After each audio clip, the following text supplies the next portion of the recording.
하나님을 알게 되면 전에 없었던 새로운 감각들이 생기게 됩니다. 하나님의 정의가 무너지고 하나님의 공의가 외면당하고 하나님의 진리가 엎드러지는, 그것을 아파하게 되는 그런 감각이 생긴다는 것입니다. 그런 세상을 볼 때, 악이 가득한 그 세상 속에서 하나님의 나라가 이루어지지 않는 것을 성도들이 볼 때에도 하나님의 마음이 어떠하실까? 그것을 느끼게 되는 것이 하나님의 자녀죠. 그런데 말씀을 보니까 그 악이 가득한 세상의 모습과 그 세상에 깊이 젖어 있는 자신의 모습이 별반 다르지 않는 것도 발견하게 되는 것입니다. 나의 무지와 욕심이 얼마나 하나님의 나라를 대적하면서 하나님을 아프시게 해드렸는가, 그것까지 느끼고 아파할 수 있어야 된다는 것입니다. 왜냐하면 하나님은 항상 거기에 관심이 있으시고 하나님의 눈은 이 세상에 그리고 우리에게 있기 때문입니다. 우리를 바라보신다는 것입니다. 15절 중간에 보시니까 여호와께서 이를 살피시고 이렇게 되어 있습니다. 그 정의가 없는 것을 기뻐하지 아니하시고, 하나님은 항상 우리를 주목하십니다. 교회를 통하여서, 그의 백성들을 통하여서 하나님이 계획하신 그 일들이 이루어지고 있는가를 살펴보신다. 헤아리시고 주목하시는 하나님. 하나님이 이 세상 보실 때 무엇을 보셨습니까? 여호와께서 사람의 죄악이 세상에 가득함과 그의 마음으로 생각하는 계획이 항상 악할 뿐임을 보시고, 이렇게 되죠. 그 마음이, 그의 계획이, 그의 생각이 항상 악한 것을 보셨다. 그 다음 내용이, 그래서 하나님이 사람을 지으심을 한탄하시고 이렇게 되어 있죠. 그리고 그 세상을, 살아있는 것들을 다 쓸어버리겠다 작정하셨습니다. 그런데 오늘 말씀 보니까 그때 노아 시대 사람의 죄악이 세상에 관영했던 그때와 지금 이때와 별반 다른 것이 없다. 정의가 없는 것을 기뻐하지 아니하신다. 그렇다면 하나님이 어떻게 행동하실까? 그때는 다 물로 쓸어버리셨는데 지금 이사야 시대, 그때와 다르지 않는 이 시대 가운데 하나님이 어떻게 행동하실까? 16절을 함께 읽겠습니다. 사람이 없음을 보시며 중재자가 없음을 이상히 여기셨으므로 자기 팔로 스스로 구원을 베푸시며 자기의 공의를 스스로 의지하사. 사람이 없음을 보시며 또 중재자가 없음을 이상히 여기셨으므로 이렇게 됐습니다. 소돔이 멸망할 때 하나님과 그 소돔 사이에서 누가 중재를 했습니까? 아브라함이 있었죠. 아브라함이 기도를 드렸죠. 근데 그런 사람이 없다는 것입니다. 금송아지 사건으로 말미암아 이스라엘 백성들이 다 멸절당할 위기에 있을 때 그 백성과 하나님 사이에서 중보했던 모세 같은 그런 중재자가 없음을 이상히 여기셨다. 하나님이 중재자가 없는 것을 이상히 여기셨다는 그 말씀이 무엇을 의미하는 것일까요? 하나님은 우리를 불쌍히 여기길 원하신다는 것입니다. 하나님이 그 중보자를 찾으신다는 것입니다. 그런데 그럴 만한 자격 있는 사람이 없고 그렇게 할 만한 능력이 없는 사람이 없어서 하나님이 어떻게 하십니까? 자기 팔로 스스로 구원을 베푸시며 이렇게 되어 있는 것이에요. 하나님이 직접 개입해서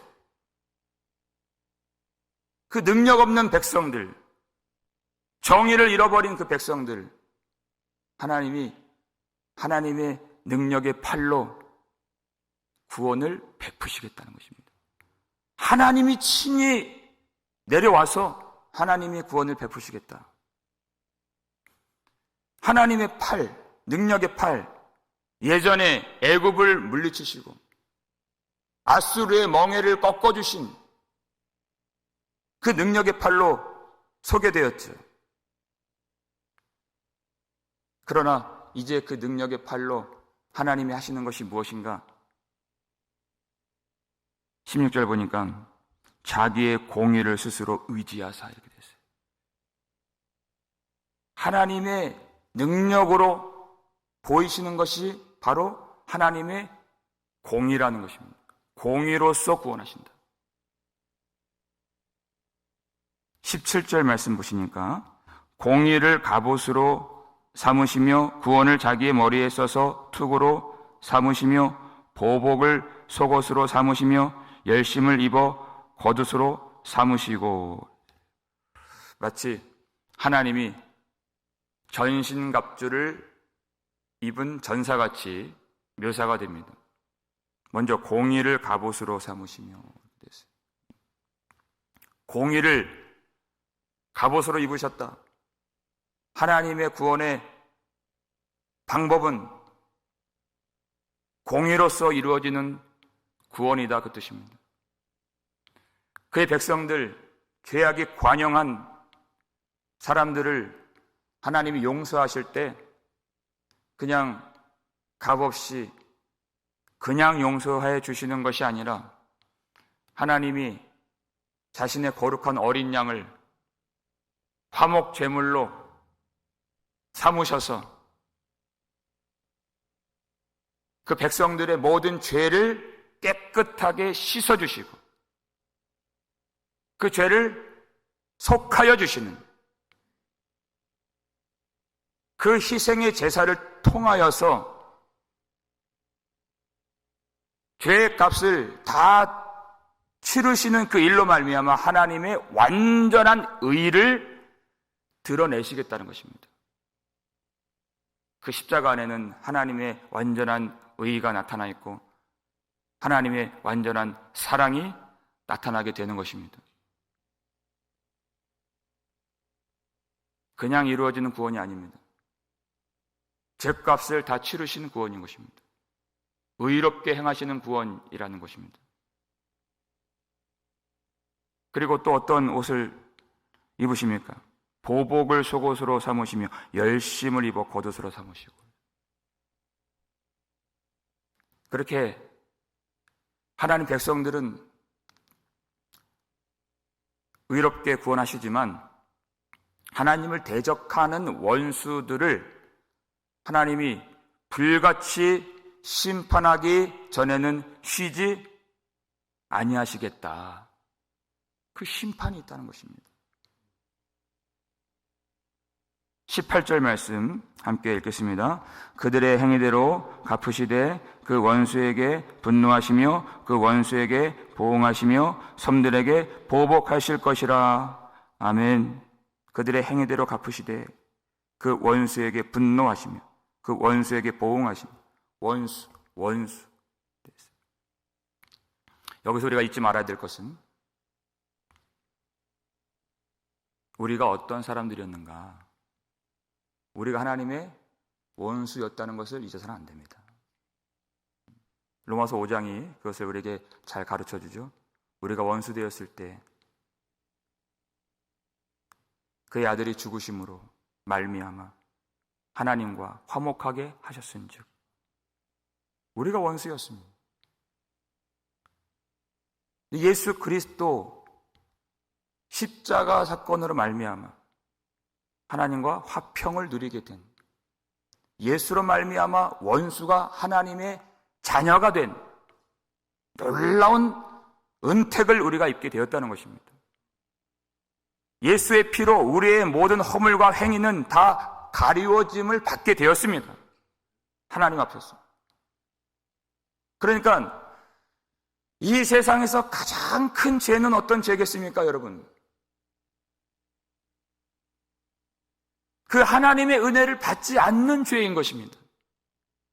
하나님이 부어주시는 그 은혜, 예수 보혈을 통하여서 믿는 모든 자들을 다 용서해 주시고 모든 자들을 다 자녀 삼아 주시는 그 은혜를 받지 않는 것, 예수 그리스도를 믿지 않는 것, 그 믿음을 주시기 위하여 역사하시는 성령을 회방하는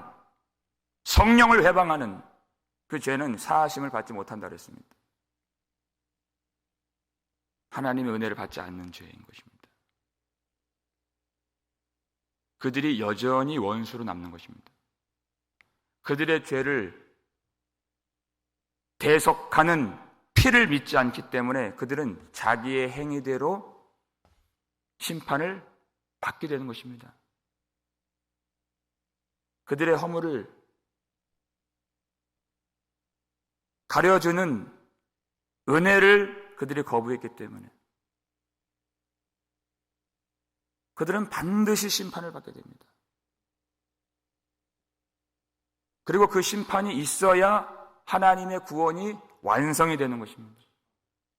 그 심판이 있어야 하나님의 이름이 높임을 받게 되는 것입니다. 19절 말씀 읽겠습니다. 서쪽에서 여호와의 이름을 두려워하겠고 해돋는 쪽에서 그의 영광을 두려워할 것은 여호와께서 그 기운에 몰려 급히 흐르는 강물같이 오실 것이미로다. 아멘. 서쪽에서 여호와의 이름을 두려워하겠고 해돋는 쪽에서 그의 영광을 두려워할 것은, 이 세상 하나님을 모독하고 멸시하고 조롱하는 그 세상 가운데 하나님이 급한 강물처럼 오셔서 그 하나님의 임재로 말미암아 세상이 깨뜨려지고 세상이 심판을 받아서 부서지게 되어서 멸망을 받아서 이제 비로소 하나님의 이름이 높임을 받게 되신다는 것입니다.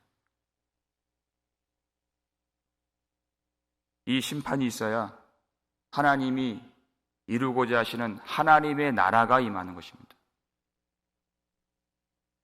하나님이 오신다는 것입니다. 하나님이 어떻게 오시는가? 급한 강물같이 오셔서 대적하고 배방하고 원수된 자들을 다 깨뜨리시는 그런 분으로 오신다는 것입니다. 그러나 성도들에게는 어떻게 오십니까? 20절 말씀 함께 읽겠습니다. 여호와의 말씀이니라 구속자가 시온에 임하며 야곱의 자손 가운데에서 죄과를 떠나는 자에게 임하리라. 아멘. 여러분, 성도들은 하나님을 어떻게 영접하고 어떤 하나님의 임재를 경험하게 됩니까? 원수들에게는 급한 강물처럼 임하는 전사같이 오시는 하나님, 그런 심판의 하나님을 만나지만 믿는 자들에게는 은혜의 강물같이 임하시는 구속자가 임하리라 했어요. 구원자를 만난다는 것입니다. 근데 어떤 자가 하나님의 백성인가? 여기 나오죠. 죄가를 떠나는 자에게 임하리라 이렇게 되어 있어요. 어떤 자가 강물같이, 은혜의 강물같이 임하시는 구속자를 만나는 하나님의 백성인가? 죄가를 떠나는 자. 하나님이 스스로 공의를 베푸시고 죄악과 싸우시는, 죄에 대하여서 완전히 능력이 없는 우리를 위하여서 싸우시는 그 전사같이, 그래서 하나님의 나라를 대적하고 하나님 백성들을 억누르는 원수들을 하나님이 다 부수시고 멸하시고 깨뜨리셔서 그의 남은 하나님의 백성들을 구원해 주시는 그 하나님 은혜를 깨닫고 죄가를 떠나는 자에게 임하리라 그랬어요. 하나님이 싸우시는 대상은 이제 애굽 같은, 아수르 같은, 바벨론 같은 그런 나라들이 하나님의 싸움의 대상이 아니라는 것입니다. 하나님이 궁극적으로 싸우시는 그 대상은 죄의 권세라는 이야기를 하고 있는 것입니다. 그 죄의 권세를 깨뜨리시기 위하여서 심판하길 원하시는 하나님께서 공의로 심판하시고 구원하시기 위하여 자기 아들을 내어주신 것입니다. 예수 십자가. 그 죄를 없이 하시고 죄를 물리치시고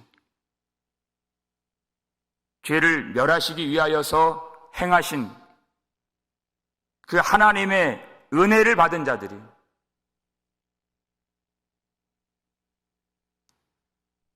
그 죄와 싸우시는 하나님의 은혜를 받은 자들이, 여러분 죄를 계속 사랑할 수 있겠습니까? 그건 말이 되지 않는 이야기입니다. 하나님의 은혜를 받은 백성이라면 그도 죄를 미워해야 하고, 그도 죄와 싸워야 하고 죄를 떠나야 되는 것입니다. 그때 하나님이 임하리라 그랬어요. 거기서 하나님의 임재를 경험할 수 있는 것입니다. 단지 예배드리고 기도하고 금식하는 것, 우리가 58장에서 금식, 하나님이 기뻐하지 않는 금식, 그것이 교회 안에서만 이루어지는 그 금식이었어요. 그것으로 하나님의 임재를 볼 수 없다 하셨죠.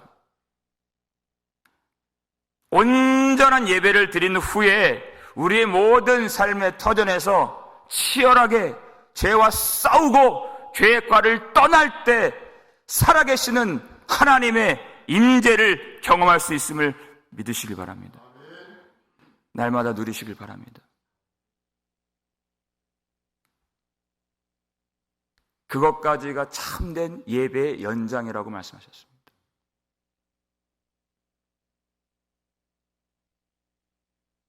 그래서 고린도 후서 3장 17절 보니까 주의 영이 계신 곳에는 자유가 있느니라 이렇게 되어 있어요. 죄가를 떠나서 하나님께로 날마다 진실하게 나올 수 있는,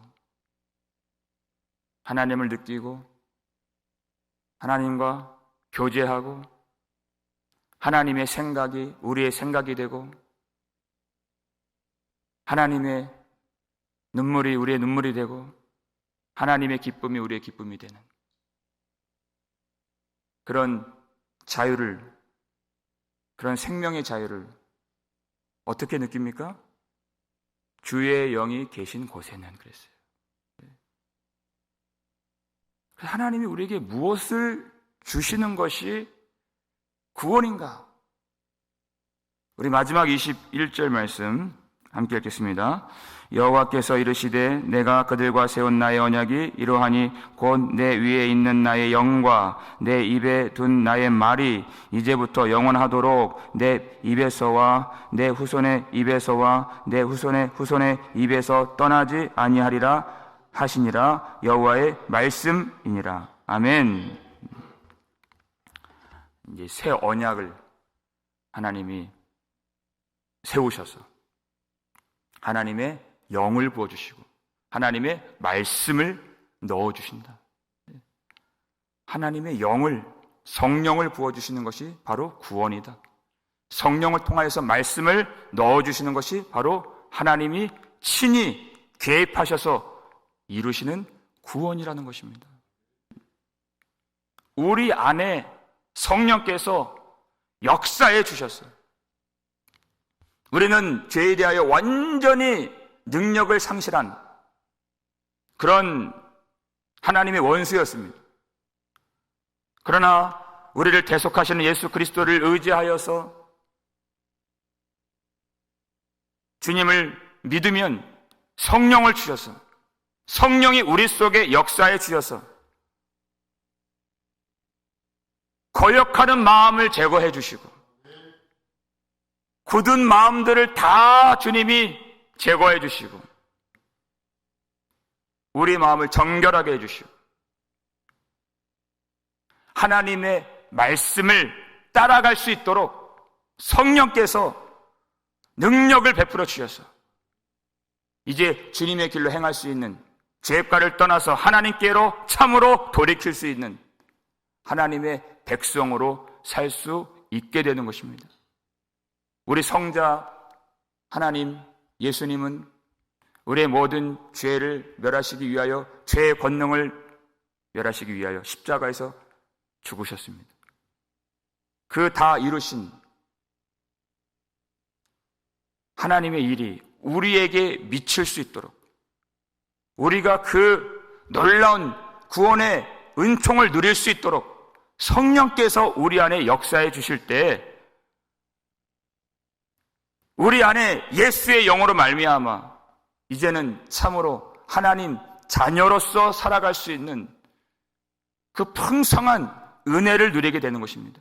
말씀을 깨닫게 해주시고 우리의 기도, 우리는 항상 기도가 연약한 사람들입니다. 우리의 기도를 성령께서 도와주시고 성령께서 우리에게 임하신 다음에는 예수 십자가 부활 사건 이후에 성령이 임하실 때에는 영원히 떠나지 아니하시는 성령이십니다. 그리고 그 후손에게까지 말씀을 주시고 그 후손의 입에서도 그 말씀이 떠나지 아니하도록 우리를 지켜 보호하시는 성령을 의지하시길 바랍니다. 이렇게 우리의 구원을 위하여 싸우시는 하나님, 하나님의 모든 관심과 열망은 우리의 구원에 있습니다. 오로지 우리의 구원만 생각하십니다. 그리고 그 일을 위하여서 어떤 일도 마다하지 아니하십니다. 그렇게 해서 베푸신 은혜가 우리에게 성령을 주시는 것입니다. 하나님이 우리에게 주신 가장 큰 선물, 성령 하나님. 여러분, 성령님을 더 이상 우리가 소멸하지 않아야 되겠습니다. 성령님을 거역하지 말아야 되겠습니다. 성령님을 따라감으로써 오늘 이 아침에도 성령의 충만함을 구하시고 그리고 누리시길 바랍니다. 성령이 충만하게 임하게 될 때 그 증거는 하나님을 좋아하게 되는 것입니다. 하나님을 사랑하는 것입니다. 하나님이 너무나도 사랑스러워서 나를 잊을 정도로 사랑하게 되는 것입니다. 나의 욕심, 나의 계획, 나의 뜻까지 다 부정될 정도로 하나님이 너무 좋아서 그 욕심들이 다 꺾여지고 버려져서 오직 성령의 충만함으로써 하나님의 성품을 닮아가고 하나님의 뜻에 순종하며 하나님이 기뻐하시는 그의 나라를 세우는데 힘써 행할 수 있는 복된 주의 백성들 다 되시기를 주의 이름으로 축원합니다. 우리 아버지 하나님 감사드립니다. 오늘 이 아침에도 하나님 구원에 있어서 완전히 능력을 잃어버린 우리를 대신하여서 이 땅에 사람이 없고 그 일을 이룰 수 있는 중재자가 없음을 아파하심으로써 친히 내려와 우리의 구원을 위하여 싸우심을 이루어 주시고 가르쳐 주시고 우리에게 적용시켜 주시고 그 은혜를 누리게 하여 주심에 참으로 감사드립니다. 지금도 우리를 위하여 싸우시는 하나님의 은혜를 따라서 성령을 구하며 성령의 은혜 가운데 하나님께 참으로 돌아가는 우리가 되게 하여 주시옵소서. 죄가를 떠나는 자에게 내가 임하리라 하셨사오니 하나님, 우리의 모든 삶이 죄의 모든 오염된 것에서 떠날 수 있도록, 죄의 생각에서 떠날 수 있도록, 마음으로 생각하는 악한 계획에서 떠날 수 있도록 우리를 성령께서 붙잡아 주시었고, 성령께서 우리 한 걸음 한 걸음 힘을 주셔서 주님을 향하여, 주님 나라를 세우는 그 일을 향하여 나아갈 수 있도록 우리에게 성령의 능력을 베풀어 주시옵소서. 힘이 없는 자를 주님께서 능력 있게 하여 주시었고, 지혜 없는 자를 성령의 지혜로 주님께서 채워 주시오며, 그 어둠 가운데, 죄악 가운데 결박당한 자들 성령의 권능으로 풀어주셔서 자유를 누리게 하여 주시었고, 하나님을 향해서 마음껏 뛰고 달려가며 섬길 수 있는 풍성한 은혜를, 성령 충만함을 이 아침에 누리게 하여 주시옵소서. 그리하여 우리의 예배 더욱더 진실되게 구원의 즐거움을 누리면서 우리 힘있게 예배할 수 있도록 도와주시고, 아버지 하나님, 뜨거운 눈물을 흘리며 깊이 회개하며 죄악과 싸우며 나아가는 모든 성도들, 그 마음 가운데 오로지 성령 하나님의 충만한 임재로서 성령으로 사로잡혀서 살아계신 하나님께만 영광을 돌리며 주의 이름을 높이며 주님을 기쁘시게 하는 우리의 삶이 되게 하여 주시었고, 우리 모든 삶의 부분, 생활의 모든 부분들까지도 주님이 지켜주시고, 오늘 이 말씀대로 우리의 후손의 후손들까지 성령으로 입혀주셔서 주님을 떠나지 아니하며 평생에 하나님을 예배하며 주의 말씀으로 살아갈 수 있는 살아있는 귀한 족속들, 귀한 권속들, 가족들 되게 하여 주시옵소서. 감사를 드리고 우리를 구속해 주신 예수 그리스도의 이름으로 축복하며 기도하옵나이다. 아멘.